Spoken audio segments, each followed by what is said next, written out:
Neil Young sings a song about the true meaning of rock and roll and states, hey, hey, my, rock and roll will never die. There's more to the picture than meets the eye. That's what this rockumentary is about. It's about those parts of the picture that don't meet the eye at first glance, but once they're brought into focus, you start to see the whole picture. And you start to see its very dark, grim picture. As Neil Young continued to sing, rock and roll is out of the blue and into the black. We're about to see about just how black it's actually gotten. Even as Satan deceived the first humans to do their own thing and lied to them, telling them that they could become gods, Satan is using MTV to condition the youth of the world to do their own thing and live as though they were their own gods.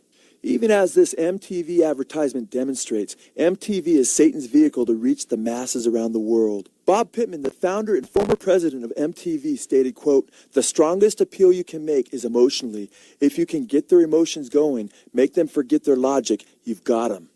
MTV founder Bob Pittman also boasted, quote, "At MTV, we don't shoot for the 14-year-olds, we own them."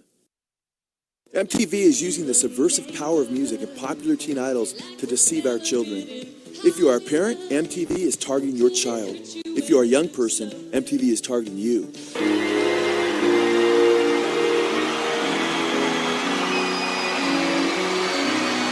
Madonna told the LA Times that she's a very tormented person most of the time. She went on to state that she's possessed by many demons. And just what are these demons doing through Madonna? Here we see that they are promoting homosexual marriage and seeking to destroy God's plan for the family.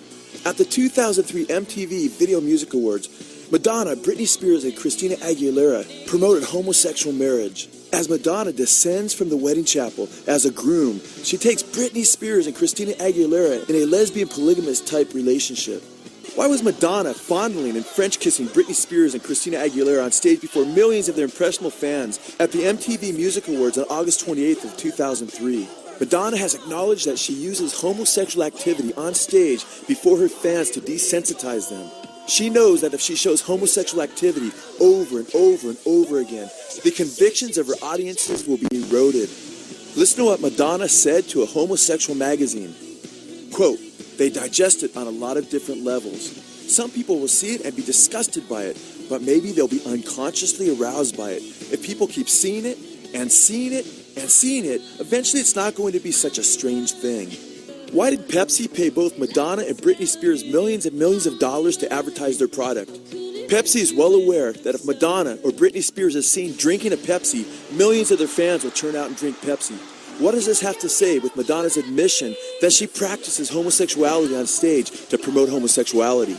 And where are seemingly innocent pop stars ultimately leading their young, impressionable fan base? Here we see Britney Spears wearing the number of the Antichrist, 666, on her shirt.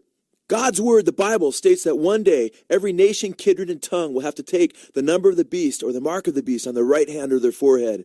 Rock stars are desensitizing the public to the very evil that is just around the corner. At that time, humanity will have to make a choice as to whether they will serve Jesus Christ or Satan publicly. Sadly, the sexual perversion we're seeing portrayed on MTV's stage before the millions of fans is a sign of the times. Newsweek reported that every society in history that has embraced homosexuality as a lifestyle was later destroyed. Egypt, Babylon, Greece, and Rome all fell after they began to embrace different forms of sexual immorality. In his classic, The Rise and Fall of the Roman Empire, Gibbons places sexual immorality on the top of the list when giving reasons the great Roman Empire fell. Jesus Christ warned that just prior to Armageddon, the world would be as it was in the days of Lot. Sodom and Gomorrah were destroyed with fire and brimstone as men turned to men in gross homosexual activity. God's word says in Romans chapter 1, verse 26, quote, "That is why God abandoned them to their shameful desires. Even the women turned against the natural way to have sex and instead indulged in sex with each other." God's word warns that in the last days, perilous times will come, and men will be lovers of self, and they will be without family love. Sadly, here before the millions of impressionable fans, the three female megastars of the last decade, Madonna, Britney Spears, and Christina Aguilera, tell their fan base, quote, "We're bored with the concept of right and wrong." We're bored with the concept of right